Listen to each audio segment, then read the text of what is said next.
Katono abaguddewo emmotoka namba UAH 206 ebadde muweereddwa okujooza olwo n'agivuga era bw'etyo n'emulemerera kwe kugenda ng'atomera ababadde bayimiridde ku luguudo.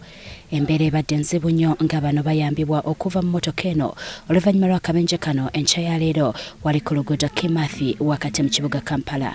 Bano bonna bakoseddwa nnyo mu magulu era nga badusiddwa mu ddwaliro nga bali mu mbeerambi ddala. Nina mmotoka bamukwate awatya Kanaabe mmotoka n'atomera abantu poliisi tuyambe mmotoka emuwabyeko buwabi avudde erya ngulu kati bwavudde erya ngulu nze engeri gye mbadde wano mmotoka n'emuwabako buwabi n'abagattira kweno.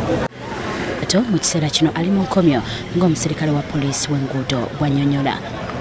Doesn't have a permit. That's in case the investigation reveals that he doesn't have a permit, then he will be charged according to that. Mmotoka endala bbiri zitomeddwa mu njega eno. Alipoota eno ekung'anyiziddwa Paul Matovu ku WBS Amasunsule.